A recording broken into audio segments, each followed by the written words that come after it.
Even before the kirtan, she's in kirtan. Jaya Radha Madhava Kunjabi Hari Radha Kunjabi Hari Jaya Radha Madhava Kunjabi Hari Jaya Radha Madhava Kunjabi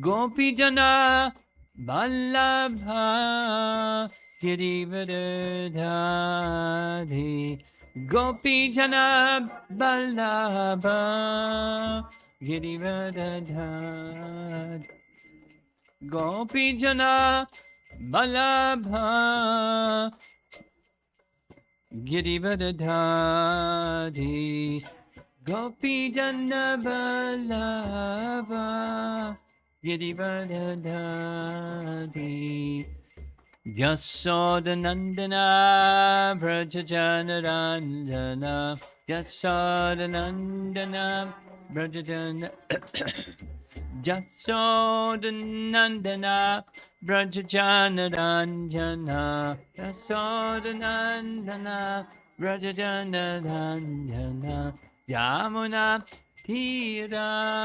Vanachari Tira Vanachari Yamuna Tira Vanachari Yamuna Tira Vanachari Jaya Radha Madhava Kunjabi Hari Jaya Radha Madhava Kunjabi Hari Jaya Radha Madhava Kunjabi Hari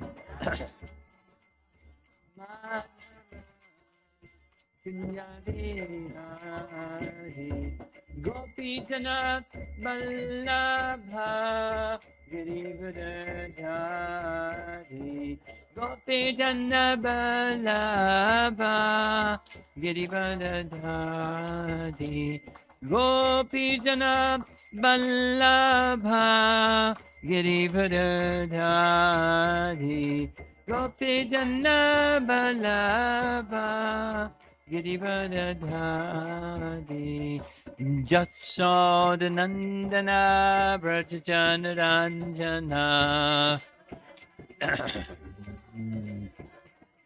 Jasodanandana Vrajajanaranjana Yamunatira Vanachari Yamunatira Vanachari Jaya Radha Madhava Kunjabi Hari Radha Madhava Kunjabi Hari Jaya Radha Madhava Kunjabi Hari Madhava Kunjabi Jayom Vishnupad Paramahamsa Harivedagacharya Astatara Satasi Srimad His Divine Grace Sri Bhaktivedanta Swami Srila Prabhupada Ki Jai. Gopimanandi Om Namo Bhagavate Vasudevaya Om Namo Bhagavate Vasudevaya Om Namo Bhagavate Bhagavate Vasudevaya.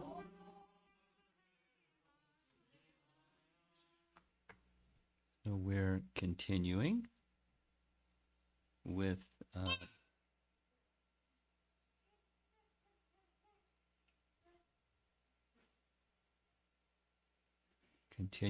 making funny noises. Let's see what happens.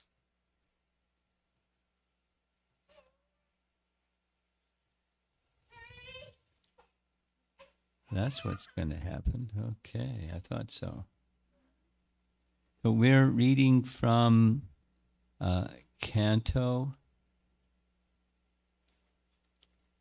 10, Chapter 13, and we're going to begin with verse 2. We read verse 1 and chapter summary yesterday.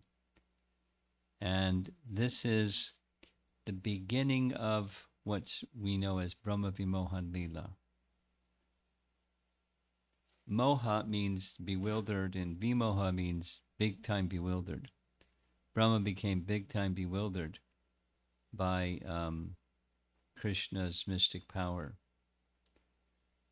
But the preceding part is Shukadeva Goswami is very much appreciating the question, the inquisitiveness of Maharaj Parikshit, and we're going to be hearing something more.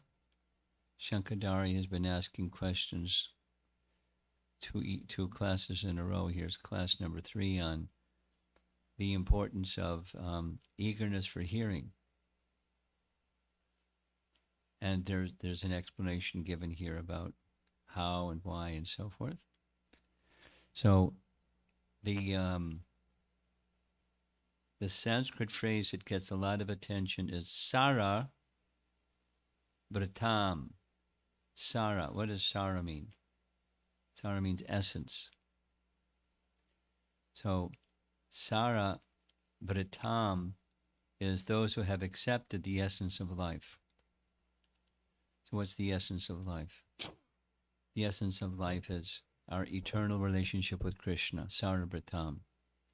And those who have accepted that and live by that, those persons will have natural attraction for the topics of Krishna. So here's Prabhupada explains, he uses for Sara Vratam the word Paramahansa.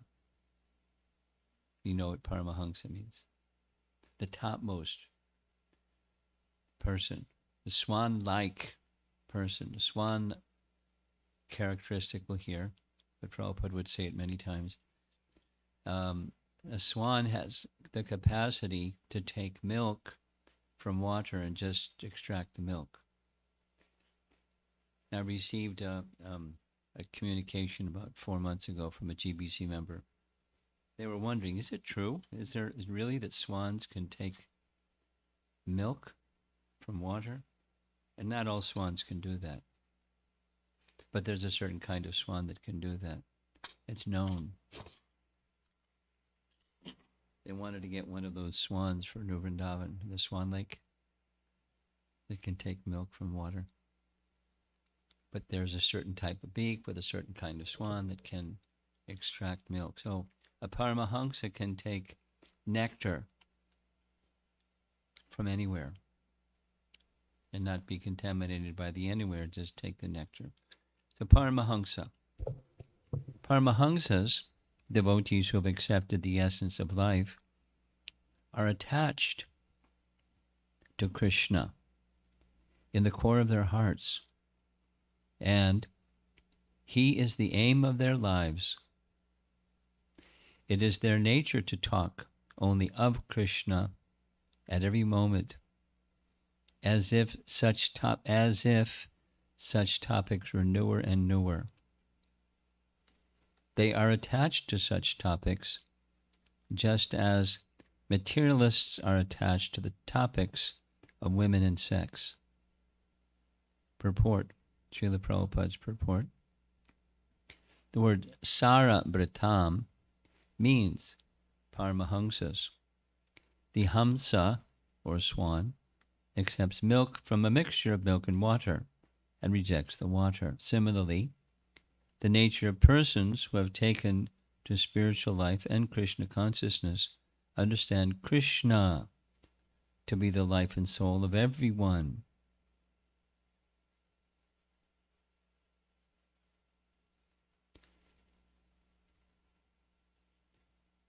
I'll just read that sentence again. The nature of persons who have taken to spiritual life in Krishna consciousness. The nature of persons who have taken to spiritual life in Krishna consciousness, understanding Krishna to be the life and soul of everyone is, so the nature of Paramahamsas is, they cannot give up Krishna Katha or topics about Krishna at any moment. Such Paramahamsas always see Krishna within the core of the heart. Santak sadaiva hridayeshu vilokayanti. Kama, or desires, krodha, anger, bhaya, fear, are always present in the material world, but in the spiritual world or transcendental world, one can use them for Krishna. Kamam Krishna karma pane. Kamam Krishna karma pane. Having a strong urge, kama, desire to do Krishna's service. Krishna karma pane. The desire of the Paramahamsa, therefore, is to always act for Krishna. Then he gives the example of Krodham. Krodham bhakta dveshi jane. They use anger against the non-devotees, and they transform bhaya, or fear, into fear of being deviated from Krishna consciousness. In this way, the life of a Paramahamsa devotee is used entirely for Krishna, just as the life of a person attached to the material world is used simply for women and money. What is day for the materialistic person is night for the spiritualist. What is very sweet for the materialist, namely women and money, is regarded as poison by the spiritualist. He doesn't give the translation, he gives the Sanskrit for a verse from Chaitanya Charitamrita.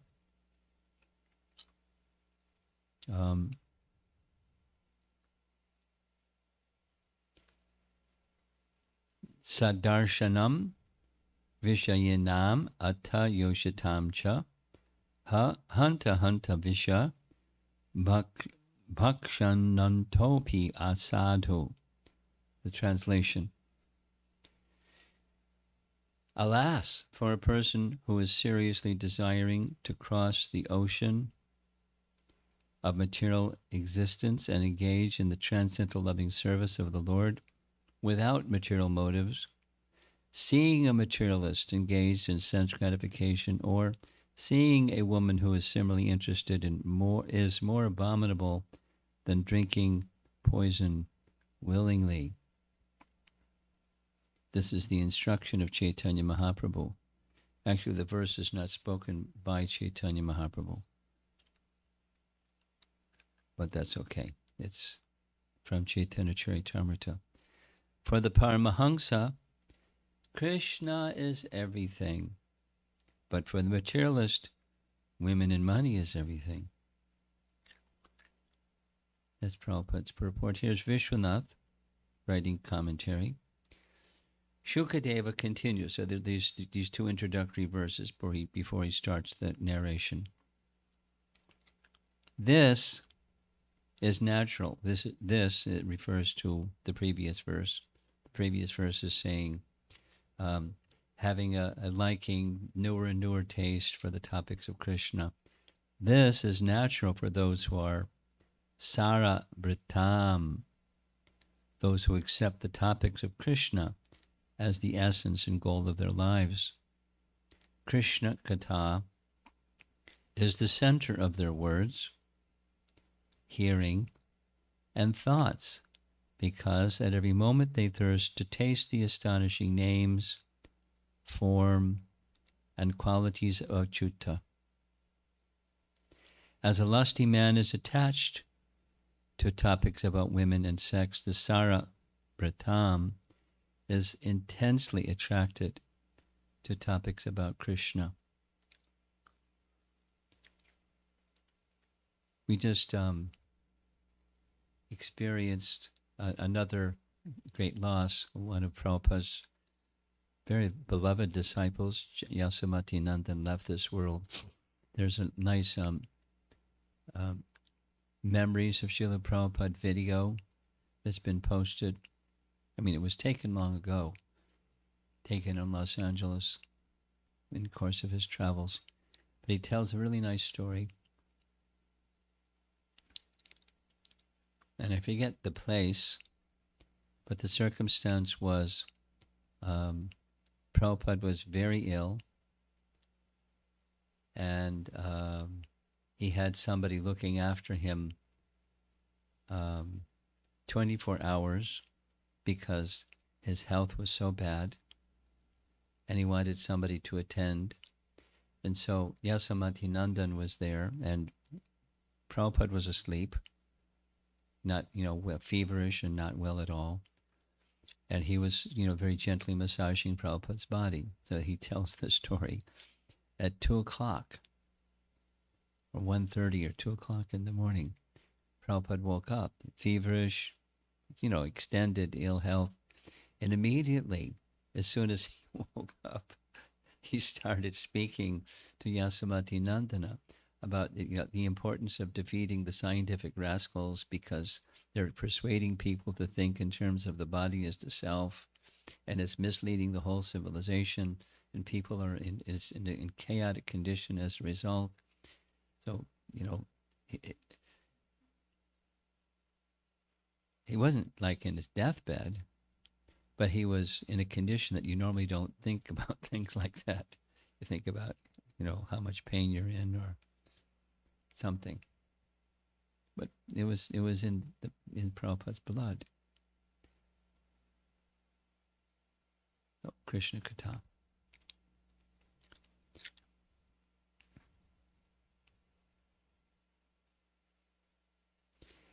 There's a reference to this verse.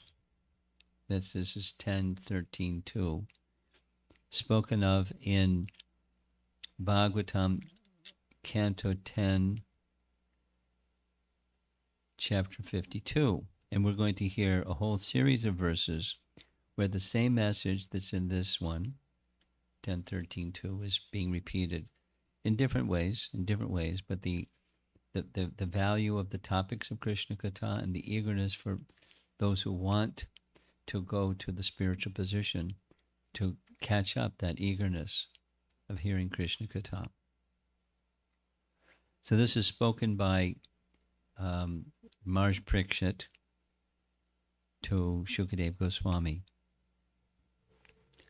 What experienced listener, O Brahmana, could ever grow satiated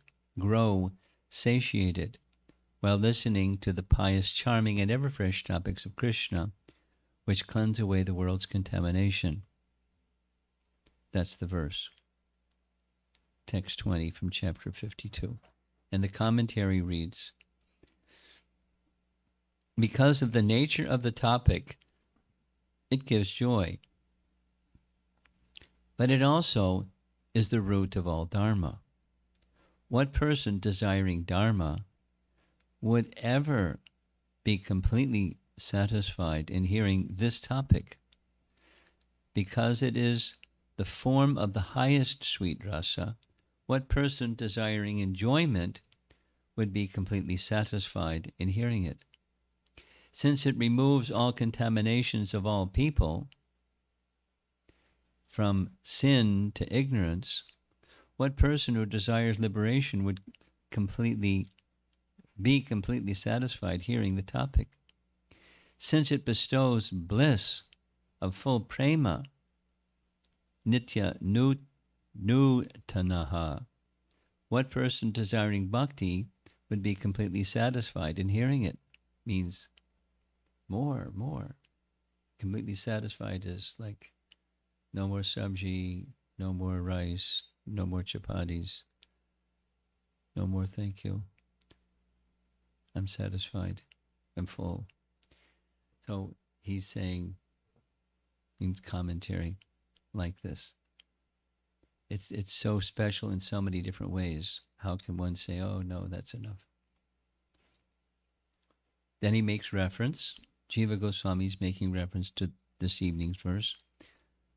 Rightly so, topics of the infallible Lord are new at every moment, just as women are ever fresh for lusty men. This is natural for devotees who accept the essence of sweetness, whose minds, ears, and words are dedicated to the Lord. And just by hearing, they all attain benefit. If the person knows the meaning of this topic, Shruta Gya, he gets benefit. Shruta Gya also means a person who is not deaf. And we're going to hear a similar series. This is taking the verse and commentary on it. So this is a reference from Chaitanya Bhagavat. Probably you're all familiar with Chaitanya Charitamrita. So prior to Chaitanya Charitamrita being written, another biography of Lord Chaitanya's life was written by Vrindavan Das. And it was known as Chaitanya Bhagavat. So this is a description between Pundarik Vidyanidhi and Swarup Damodar. Swarup Damodar was an intimate associate of, two most intimate associates of Lord Chaitanya in Puri were Swarup Damodar and Ramananda Roy. In Krishna's Lila, it's Lalita and Vishaka. So they're having a conversation about Swarup Damodar and Pundarik Vidyanidhi.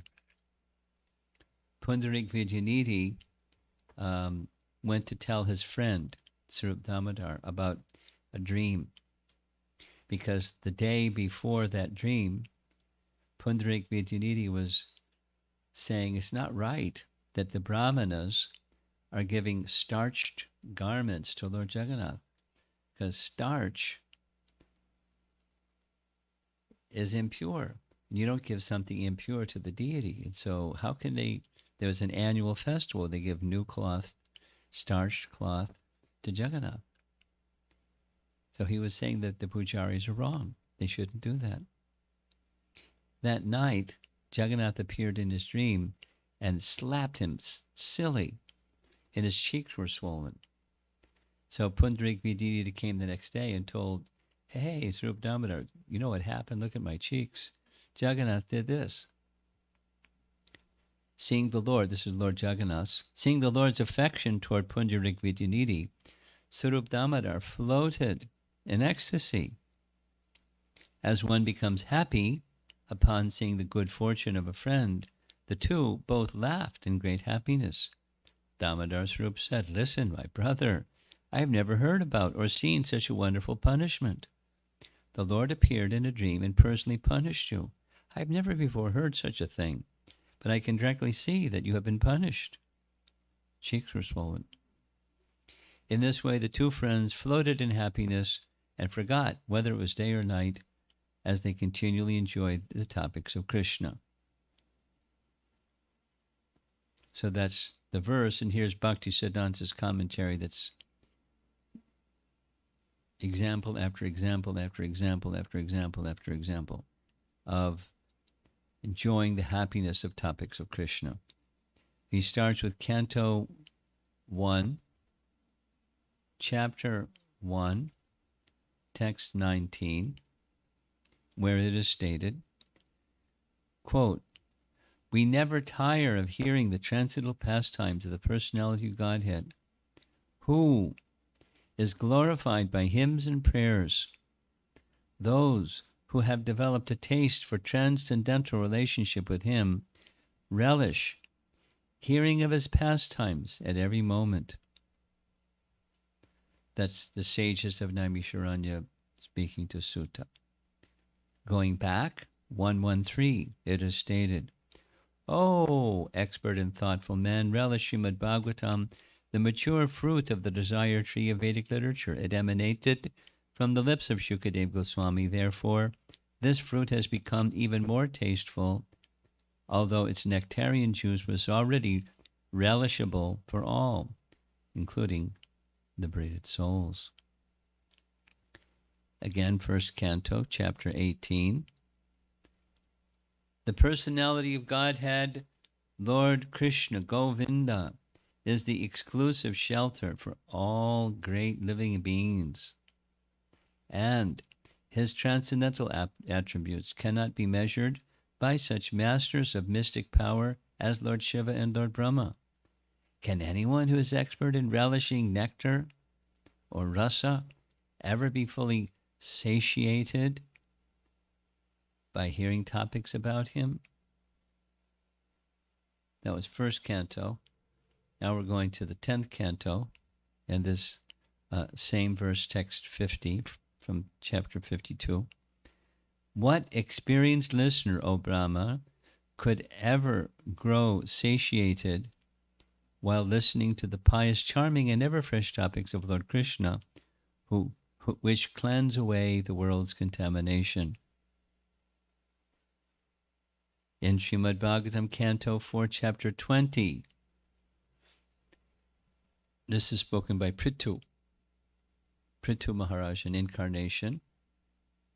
He's speaking to Lord Vishnu, who appeared during his installation as king. Maharaj Prithu says, "My dear Lord, I therefore do not wish to have the benediction of merging into your existence, a benediction in which there is no existence of the nectarian beverage of your lotus feet. I want the benediction of at least 1,000,000 ears, for thus I may be able to hear about the glories of your lotus feet from the mouths of your pure devotees." And the next verse, same chapter. "My dear, highly glorified Lord, if one, in the association of pure devotees, hears even once the glories of your activities, but does not, unless he is nothing but an animal, give up the association of devotees, for no intelligent person would be so careless as to leave their association. The perfection of chanting and hearing about your glories was accepted even by the goddess of fortune, who desired to hear of your unlimited activities and transcendental glories." This is like reference after reference. So when we're done, we'll go, okay, got it. It's important to hear. So Canto 10, Chapter 1. This is just after the topics of Krishna are being requested by Maharaj Parikshit of Shukadev. So the verse says, text 4, "Glorification of the Supreme Personality of Godhead is performed in the Parampara system, that is," this is a very celebrated verse, maybe you know the verse, "Nirvritatari Shire Upagiyamana Bhavo Sudakshotra Manobi Ramat." Often quoted verse. "Ka uttama shloka gunana vadat paman virajeta vinapishugnat." One of Prabhupada's favorites. Nirvritatari Shire Upagiyamanat. Glorification of the Supreme Personality of Godhead is performed in the Parampara system, that is, it is conveyed from spiritual master to disciple. Such glorification is relished by those no longer interested in the false temporary glorification of this cosmic manifestation. Descriptions of the Lord are the right medicine for the conditioned soul undergoing repeated birth and death. Therefore, who will cease hearing such glorification of the Lord except a butcher or one who is killing his own self? And again, Canto 10, Chapter 13, this verse this evening's verse, chapter 13, text 2. Paramahamsas, devotees who have accepted the essence of life, are attached to Krishna in the core of their hearts, and he is the aim of their lives. It is their nature to talk only of Krishna at every moment, as if such topics were newer and newer. They are attached to such topics just as materialists are attached to topics of women and sex. And in chapter 87, that's Prayers by the Personified Vedas of Canto 10. Although these sages were equally qualified in terms of Vedic study and austerity, and although they all saw friends, enemies, and neutral parties equally, they chose one of their number to be the speaker, and the rest became eager listeners. Here's another one. In Hari Bhakti Vilas, it says, although one personally engages in Vaishnav Dharma, he should make inquiries from like-minded devotees to increase his love. And the last reference, Canto 10, chapter 31. This is the Gopis in the Rasa Lila section. They say, the nectar of your words and the description of your activities are the life and soul of those suffering in this material world. These narrations, transmitted by learned sages, eradicate one's sinful reactions and bestow good fortune upon whoever hears them. These narrations are broadcast all over the world and are filled with spiritual power. Certainly, those who spread the message of Godhead are most munificent.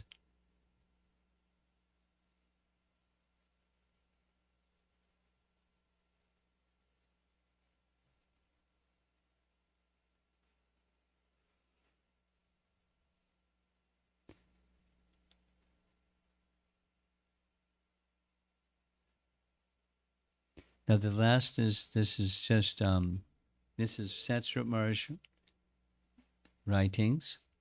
It's a meditation on Prabhupada, who was inclined in the same way. It's his personal writing about Prabhupada. Srila Prabhupada, you teach Krishna directly, but it takes much patience to hear and read. We're so distracted. Therefore, if someone simply reads your books with patience and submission, that's a first-class service. The ideal reader of your books comes to know Krishna face to face as the Supreme Personality of Godhead, and that reader lives with you as his best friend.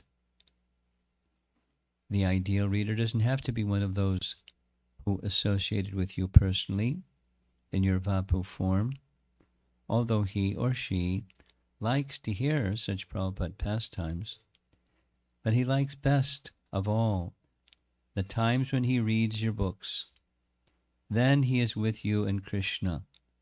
Even we who associated with you knew that your essence was in your writings. This reader of your books is humble about his connection to you. He keeps the books in a bookcase and protects each one of them with a transparent book cover. He tries to associate with devotees, gives money to the Krishna consciousness movement, preaches in some capacity, worships the deity, chants the holy name. And he particularly excels in relishing the reading. He has read everything you've written several times, but his enthusiasm for rereading never diminishes. He thinks, it's about time I started reading first canto again. And so, the transcendental sage of Vyasa speaks to Shuka, Shuka to Parikshit, Sutta to the sages at Naimisharanya, unfolds before him again and again with new wonder. He especially likes to be reminded of the importance of reading, and he treasures verses like this evening's verse. Paramahamsas, devotees who accepted the essence of life, are attached to Krishna in the core of their hearts. And He is the aim of their lives. It is their nature to talk only of Krishna at every moment, as if such topics were newer and newer. They are attached to such topics, just as materialists are attached to women and sex. He that's speaking, this reader, has very little attraction for other books. He can't get interested in other topics of conversation. He'd prefer to stay home with your book. Even when he goes to the holy Dham like Vrindavan, he likes to read there. He can't explain it, but he knows that he's starting to glimpse the darshan of the Supreme Lord in the pages of your books. He knows he's not a special person, and yet you promise, quote, the transcendental pastimes of the Supreme Personality of Godhead Krishna are so powerful that simply by hearing, reading, and memorizing this book, Krishna, one is sure to be transferred to the spiritual world, which is ordinarily very difficult to achieve. Srila Prabhupada, I wish I were that ideal reader. I wish I could at least meet him. He wouldn't have to preach to me, and that I should read more. But I would naturally want to do it, just by seeing him do it. He would remind me where to find you in the best way. I want to learn Prabhupada meditation from him. Nice.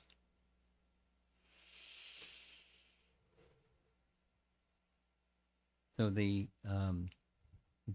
section isn't done yet. There's there's one more little passage. I think I'll skip it.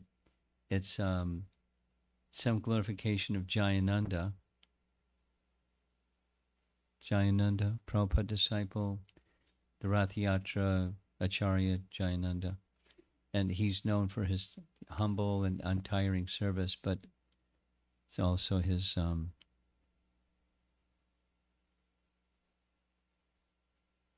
attraction for reading.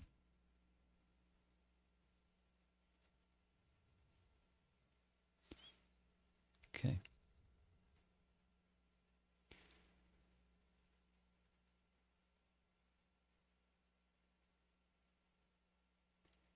I particularly like the way that Bhaktisiddhanta has written his commentary on the Chaitanya Bhagavat. There's many, many examples. When something like this is repeated, I mean, there's different purposes. One is it's just an ecstatic expression of someone who's experiencing ecstasy. They like hearing Krishna Katha. And they like speaking Krishna Katha, and they like being with persons who like to hear and speak about Krishna Katha. And it's their life. It's an enlivenment and joy. And so naturally that's there in the Bhagavatam, because Shukadeva Goswami is the speaker. And Sutta has heard from him, and he's understood. He's realized the subject matter. So he's also feeling that ecstasy, and feeling very fortunate to be able to hear and speak and be in the association of those who like the same thing. It's a standard recommendation to discuss topics of Krishna with like-minded devotees. Now, like-minded can mean all kinds of things, because we're all different. I mean, I'm a sannyasi, and you're householders, and a couple of students here. So our position in society is different, but the attraction for Krishna Katha is that which is similar. So hearing and discussing with others that like Krishna Katha, it's really nice. It's one of my godbrothers I know. He really, really, really likes reading. And when he's attending a class, guaranteed, he's the first one with his hand up. Because the hand up is not just like, I don't understand this and please explain it. Sometimes it's how do we apply this? But in many cases it's having heard this, there's something over there and something over there and something over there.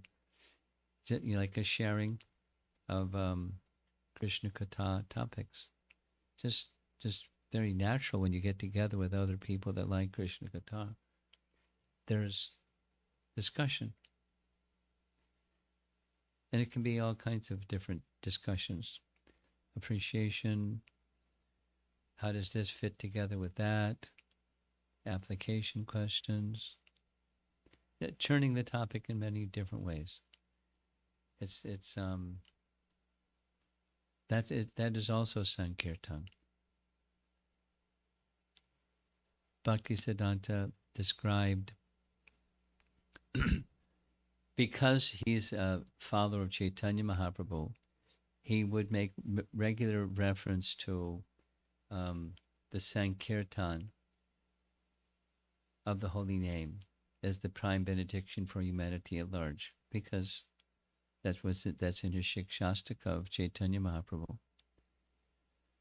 But once you become a little familiar with Bhaktisiddhanta's life, he wasn't really a kirtanier. That wasn't his thing, or his contribution. He engaged with others, but he wasn't the celebrated kirtanier. He was known for his Krishna Katha. And he explains, listen carefully, the chanting of the holy name is Hari. But we don't worship Hari without the goddess of fortune. So the goddess of fortune is Harikatha. So we worship together Harikatha and the chanting of the name.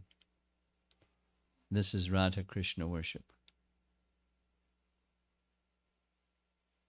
So he was a worshipper of the Radha portion more than the holy name. But he would certainly he had affinity for the holy name. Do you know what his vow was? Remember, he took a vow. He would chant 3 billion names of Krishna. So he chanted for 9 years, 64 times 3 rounds a day. Not once. I mean, anyway, it's astounding. It's superhuman. It's not human. To chant 64 rounds, it's wonderful. It is a struggle, and it takes all day, most of the whole day. 64 rounds. 3 times 64 rounds. That's what Haridas Thakur did. 3 times 64 rounds. Every day for 9 years.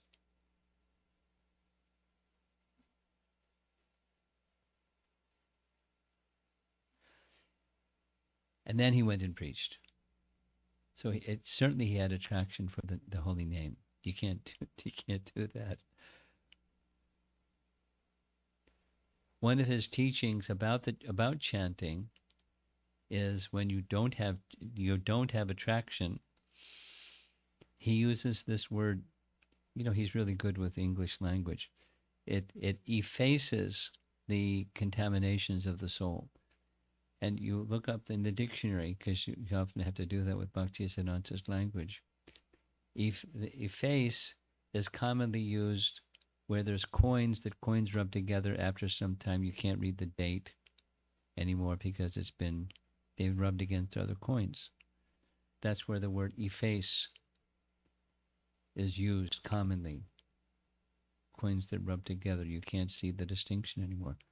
So the holy name serves to efface over time the contaminations on the soul.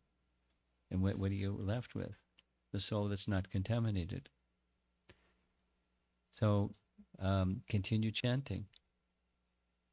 Even if it's not in the Shuddha Nam platform, continue chanting. And that continuous chanting, as he did, he has realizations about the effect of the name. So the Harikatha is a very, very appreciated activity, even for those that haven't reached that stage, that the Paramahamsa stage, where they accept that being with Krishna is everything. It's. I've embraced that and accepted that as my mission in life and who I am. But with those who have, then there's this newer and newer taste. And if we're not there yet, continue hearing, because it has all these potencies that we were Bhaktisiddhanta was making reference to from Scripture with faith. And it's true. It's true. It's true.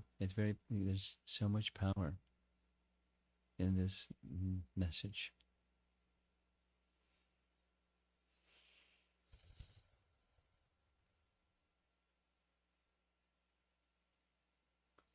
See if there's some discussion.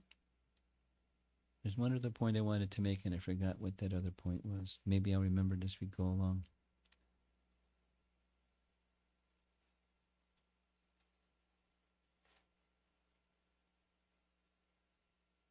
We have this thing with wiping the microphone. Would you like to speak something?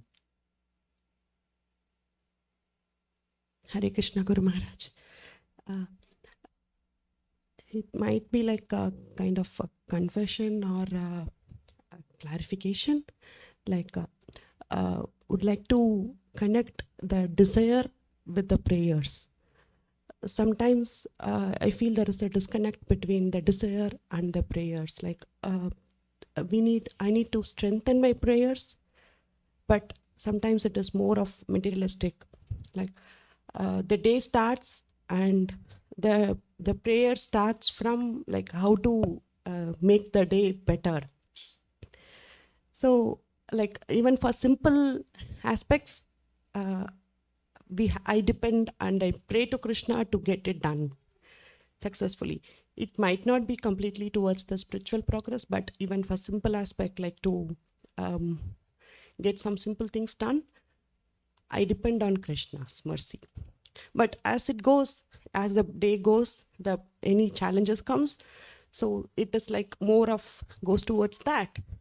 Towards what? The challenge. Challenges. Problem solving. Yes.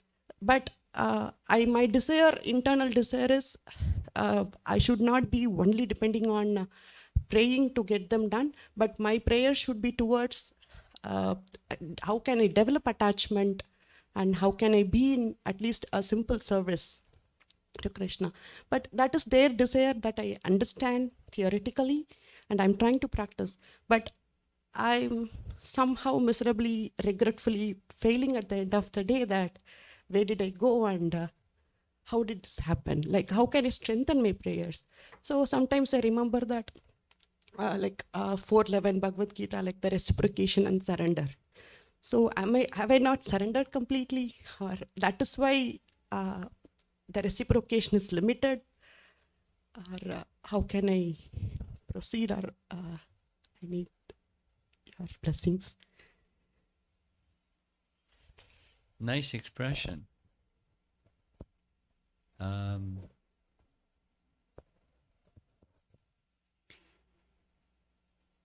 A few things.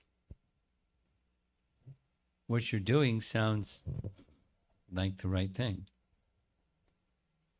So it's not exactly that you need to do something else or that you need to do better or something. We're conditioned souls, and if you there's potency in the activities that we take up, and the mood of depending.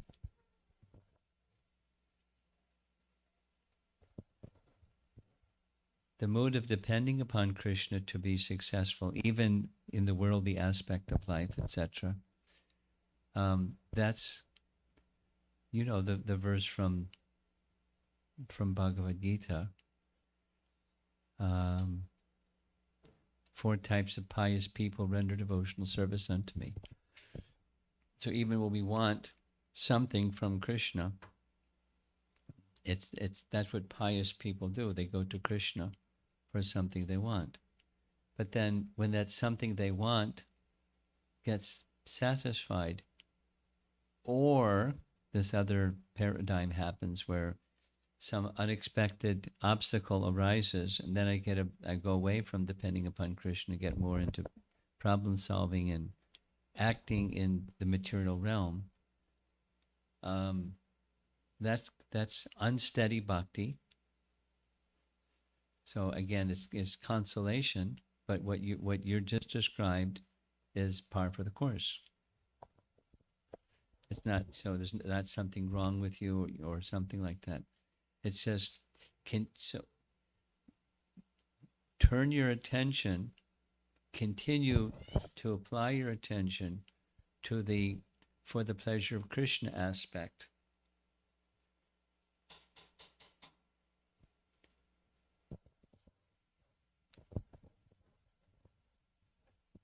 Yeah, hit the button so it goes off.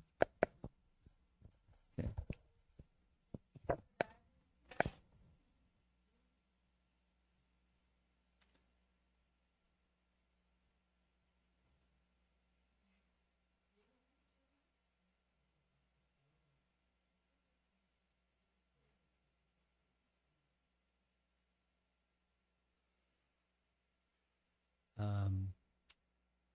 When you're the principle is this: do those things that give you spiritual strength, and you borrow from that spiritual strength to an area and take it to an area of weakness.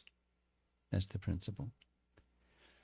So the way that you just narrated is you start your day off strong.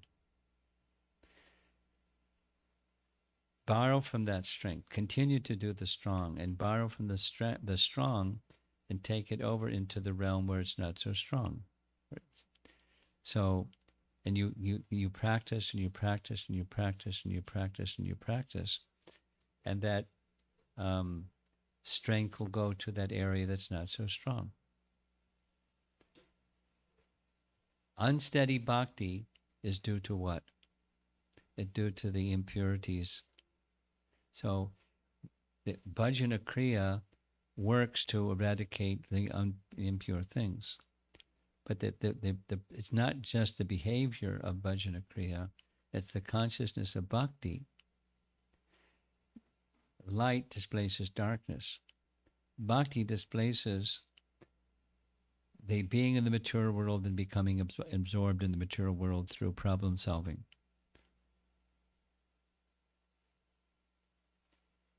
It's a network of entanglement. So it doesn't mean you shouldn't address problems, but you don't abandon Krishna consciousness while addressing problems. Or good fortune comes and you don't get absorbed in enjoying the good fortune. You cultivate bhakti. You draw from the essential practices and carry the bhakti from those essential practices into other aspects of life. And there's unsteadiness in doing that. There's a stage of unsteadiness before there's steadiness. And that stage of steadiness comes when the anarthas are largely eradicated. So the verse from the Bhagavatam, Nashta Prayeshu Abhadreshu Nityam Bhagavata. So take that verse and memorize it and speak it and breathe it and carry it in your heart, and because there's the answer to your question, and it's right there in the words of the Bhagavatam, and it can be your theme song for some period of time. Nashta prayeshu abhadreshu nityam bhagavata sevaya. Nityam, Prabhupada gives a very generous, nitya means always. He just says regularly. Regularly. Bhagavata seva. So you know what that, the book and the person, Bhagavata. Bhagavata sevaya. Bhagavati uttama shloke bhaktir bhavati. Bhaktir bhavati. Bhakti arises. That's what dispels the darkness. That's what dispels this problem-solving struggle thing. The companion verse from Bhagavad Gita, Mama Maya Duratya, Daiva Yesha Gunami Mama Maya Duratya, Mami Vaye Prapadyante. So, Maya Mitam Tarantite, you can easily cross beyond the struggle by taking shelter. Taking shelter is in the form of Bhagavata Seva. So regularly here. And you can do that in different ways. You know, besides what you do with your morning, take intervals and become a little regular at intervals during the day at 12 o'clock and 2 o'clock and 4 o'clock. You have your Bhagavatam. Whatever you're in the middle of, you open your Bhagavatam, just read a verse and, take it inside, reflect on its meaning, and go on. So it gets, when you do something, I used to have this practice in Harinam. There was a devotee, Prabhupada disciple named Lalit Kumar, householder, nice devotee. And we're on the streets of Manhattan. And he would, he'd reach in his bag and pull out his Bhagavad Gita right in the middle of Sankirtan. And you read a verse and close his book and meditate on the verse and then put the book back in his bag and went on with Sankirtan. He was very regular about it. I mean, I don't know if he was time by time or something, but it was part of his sadhana during the day. We're in the middle of this and that. Probably did the same thing when he's in the kitchen cooking. At such and such time, he just opens up his Bhagavad Gita, immerses his consciousness. So it's Bhagavata Seva. Nityam Bhagavata Sevaya. Bhagavati Uttama Shloke Bhaktir Bhavati. Nashta Prayeshu. Abhadreshu. The abhadras, the inauspicious things, cleansed, nashta.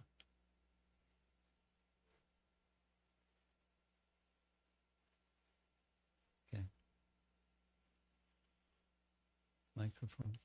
You have something further? How about you? Yes.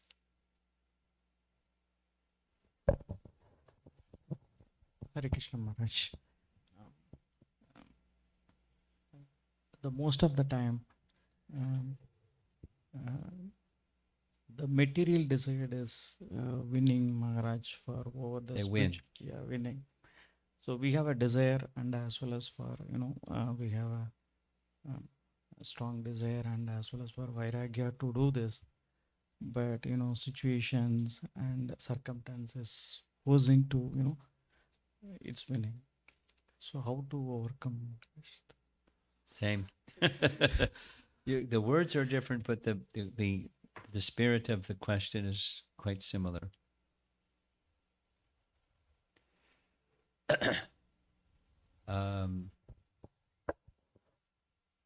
The verse in Bhagavad Gita that Prabhupada spoke about more than any other verse in Bhagavad Gita is chapter 7, verse number 1. You familiar with that verse at all? You know how it begins? The first verse of chapter 7 is a response to the last verse of chapter 6. Maya sakta manak parta yogam yunjan vadarashraya asam sayam samagramam yatagyasyasi tachshunu. So it starts Maya Mayi asakta mana. Asakti, attachment. The mind is going to be attached to something. So, the mind is attached to so many things. So the idea is to transfer that attachment to Krishna attachment. It's not going to happen, snap of the fingers. It's going to be a gradual cultivation. So find ways. That the most powerful of all ways is the hearing and chanting method. But find ways to things that just redirect that attachment to other things, to attachment to Krishna. See those other things in relation to Krishna. Somehow or another, by the bhakti process, connect those things to attachment to Krishna, to service to Krishna. You practice and practice and practice and practice, and that's the topmost form of yoga. That's the last verse of chapter 6. The topmost yogi is one whose mind is attached, madgatena antaratmana, mind attached to Krishna. So it's not going to happen without attachment. So cultivate Krishna meditation. That was that passage by Sestrup Maharaj. And so you find ways, as I suggested, 1 or 2 to your wife, but find the ways that work for you, whatever that might be. For some people, they like slokas. Some people, they like prayers. Some people, they like deity worship. Some people, they like kirtan. Some people, they like preparing and distributing prasadam. So whatever those things are, you do those things in the Krishna meditation way. Krishna is to be pleased. It's not about my liberation, it's about Krishna is to be pleased. That's a cult. Bhakti is, Prabhupada writes, nectar devotion, introduction. Bhakti is a sort of cultivation, like a garden. You've done gardening. It's a sort of cultivation. You find the seeds you want, and you prepare the soil, and you remove some weeds, and you water. There's more weeds come out, and you pull some more weeds. You have to be diligent in pulling weeds, or you have a garden of weeds. Same. So you're working on cultivating bhakti, and other things will come, and you just like, okay, that gets dismissed. Let's do this. To cultivate a garden, you have to be diligent. You do it nicely, the garden will flourish. So you have raccoons and other guys coming along and eating everything. But your bhakti garden, you don't have to worry about that.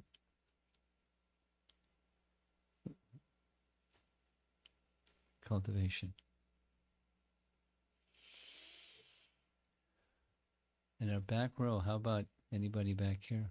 Anything? Yes?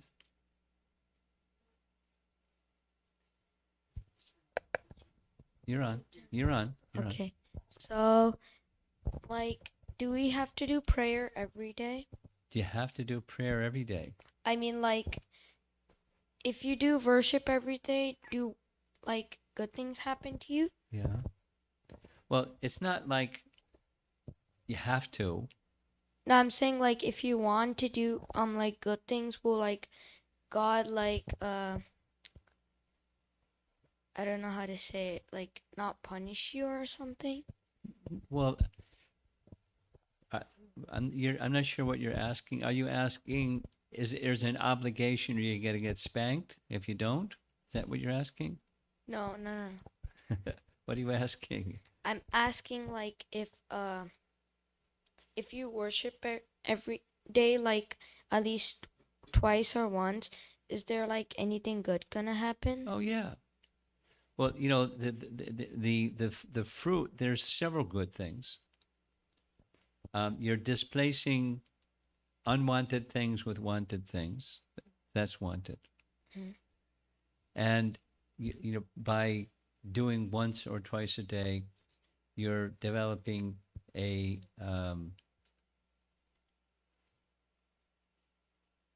habit, a spiritual habit. Let's say, somebody, I don't know, some kids like sports. Yeah. You probably like sports too. Yeah. Yeah. So, I've watched kids learn how to use a skateboard. And boy, you really got to practice and practice and practice and practice to get it down, how to do a skateboard, so it doesn't look like you're a goofball. Yep. A lot of practice. Or anything, play any sport, soccer or basketball, or you practice, or musical instrument. It's one of the first things. You get a music teacher, you got to practice. If you don't practice, you're not going to get good at that musical instrument. So Similarly, in spiritual, you practice and practice. And then there's the mechanical part of the practice. But if you really put your heart into it, into something, then you go beyond the mechanics of it, and you start to have a feel for that something.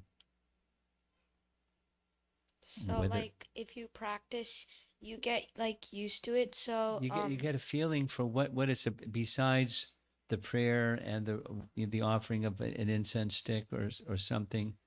You get an internal sense of what's going on beyond the mechanics, beyond the behavior.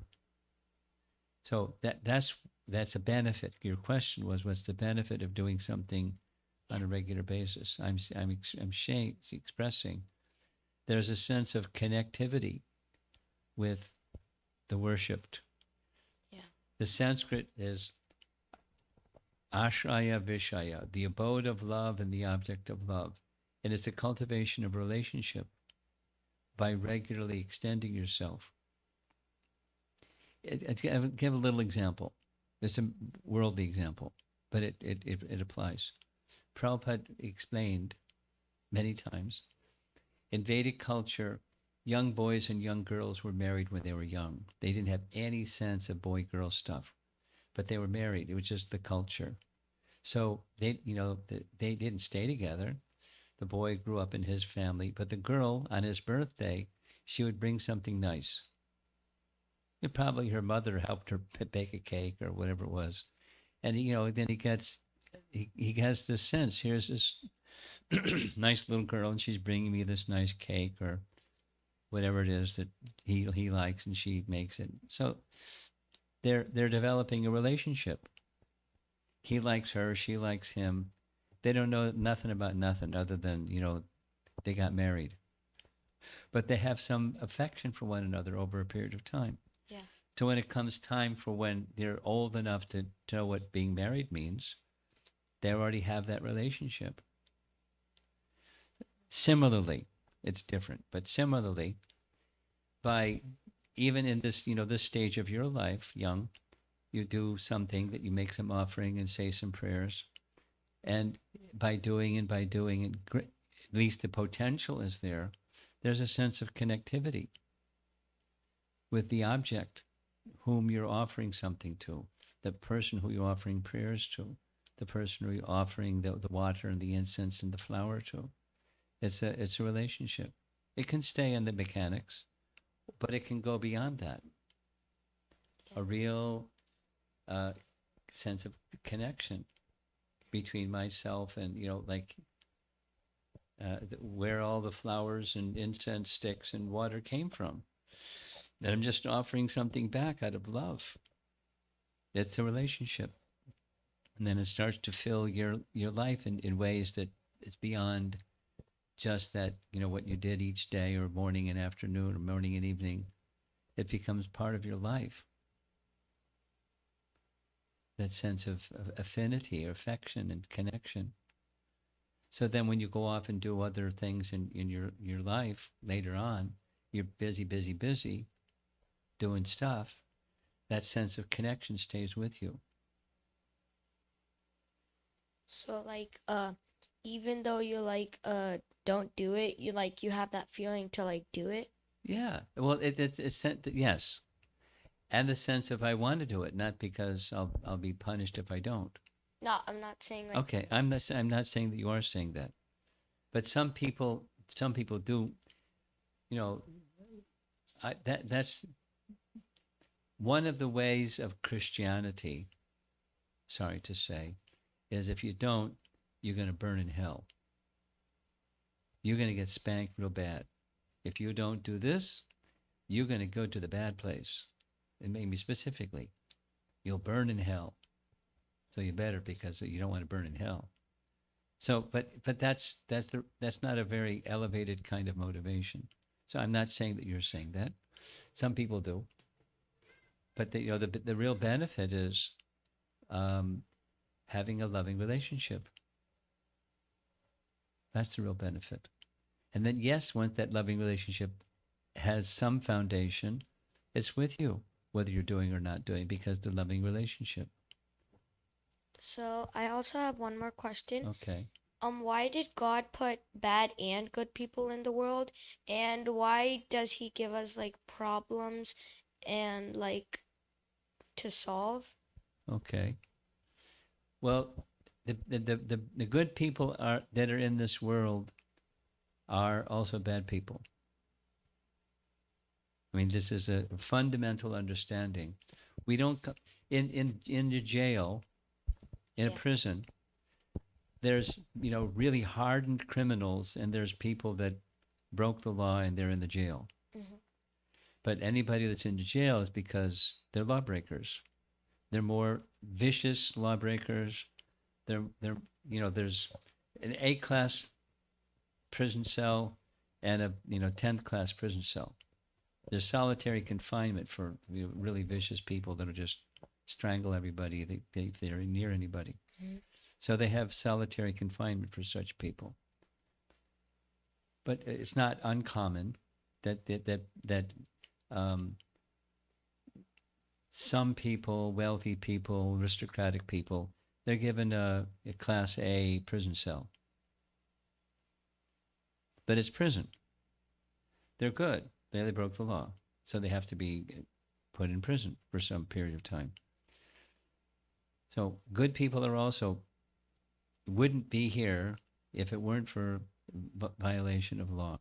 The violation of law is everything is meant for Krishna. So the mode of goodness people know how to see things in relation to Krishna and connect them to Krishna. That's a doorway towards higher consciousness. But even those that live that way, the mode of goodness people, they take another prison cell in heavenly realm, according to the Vedic model. Svarga, or heaven, is another place where birth and death occurs. Krishna says in Bhagavad Gita, he advises Arjuna, don't even go to Brahmaloka, the topmost place, far beyond heaven, is Brahmaloka, because there's birth and death. So those people that are good have also broken the law. They've turned their back on Krishna, and they want to be independent enjoyers, at least to some degree. So there they are. Here we are.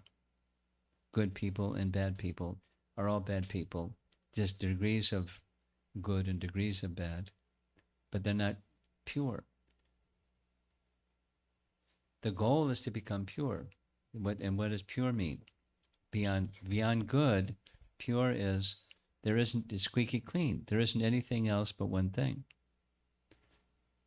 Maya sakta manak parta. Completely absorbed in. Transcendence is beyond good. Bhagavad Gita is a transcendental book. Henry David Thoreau and Ralph Waldo Emerson, they were British people, and one was an American, but they were celebrating the celebrated as transcendental writers. They accepted Bhagavad Gita as teaching us how to go beyond good. And my second question, why does God give us problems? Well, there can be different reasons. One is it's just a karmic reason. Like, if we've done something that caused some inconvenience for others, we're going to get some inconvenience. We, as you sow, so you shall reap. You know that message, karma message. So sometimes, however, it's to help us understand. This is Brahma Samhita. You can look it up.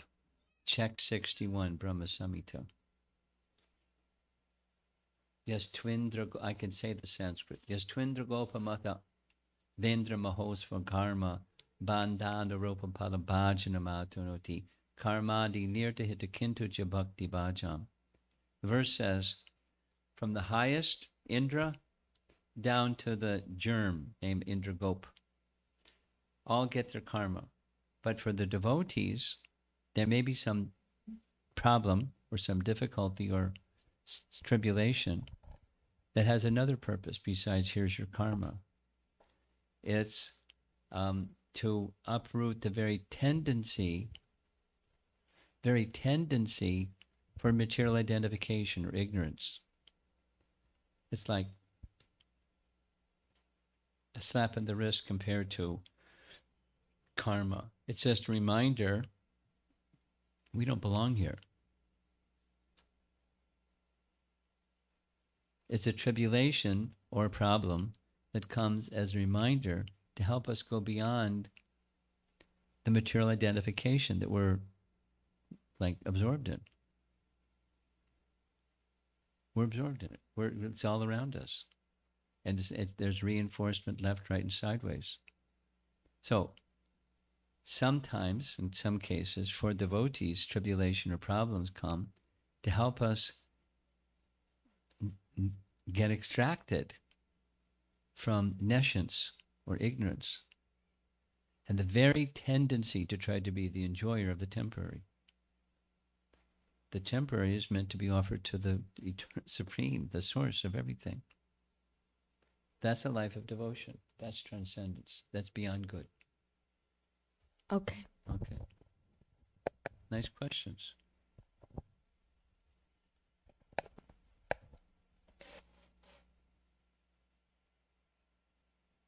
Yes?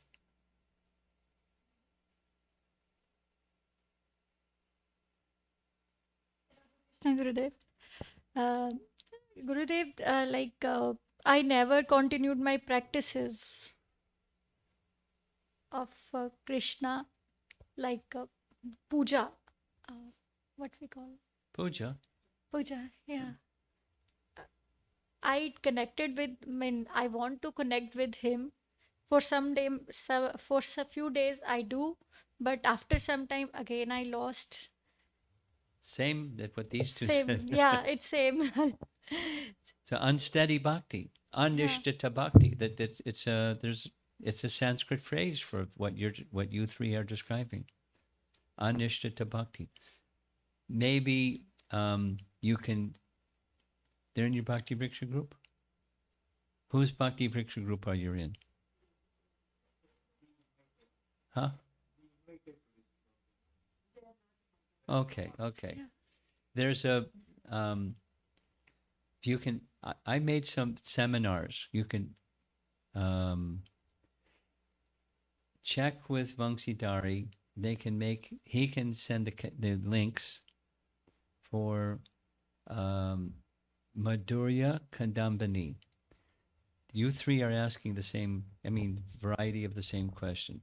It's described very, very detailed in Madhurya Kadambini. Cloud bank of nectar. That's the meaning in English. Madhurya Kadambini.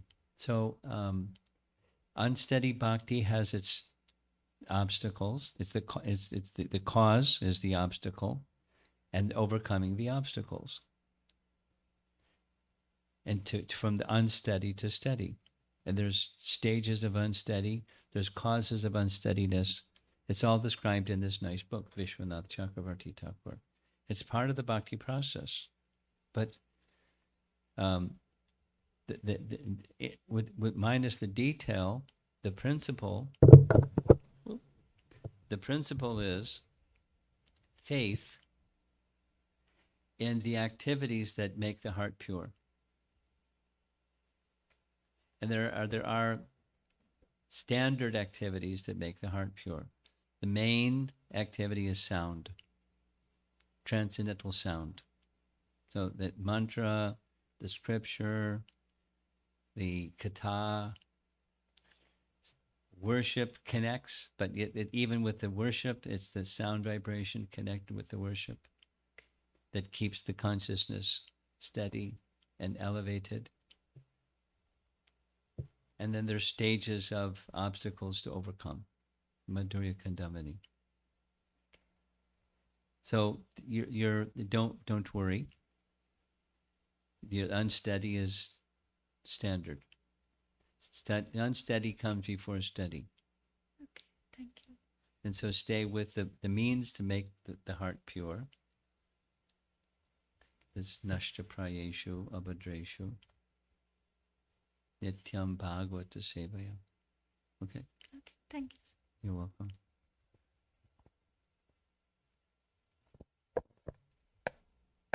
Would you like to contribute anything? No? Okay. So we have some online questions? No? Okay. You have? Okay.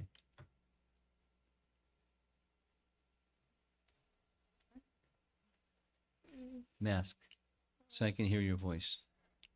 Just slide it down. Yeah, thanks. Why did Vyasadev make Vedas before Srimad Bhagavatam? He didn't make the Vedas before Srimad Bhagavatam. The Srimad Bhagavatam, in its initial edition, was part of the Vedas. And after completing all the Vedas, then he felt dissatisfied. Narada said the reason is you haven't sufficiently simply glorified the personality, Godhead, so you have to make the second edition of Bhagavatam. He wrote the Bhagavatam in essence, but not its 18,000 verses. So his instruction was trance of meditation. What you realize, that goes into that second edition of the Bhagavatam. So then he rewrote Bhagavatam in its expanded form that we now have. That was part of the original texts. Okay? Thank you. Okay.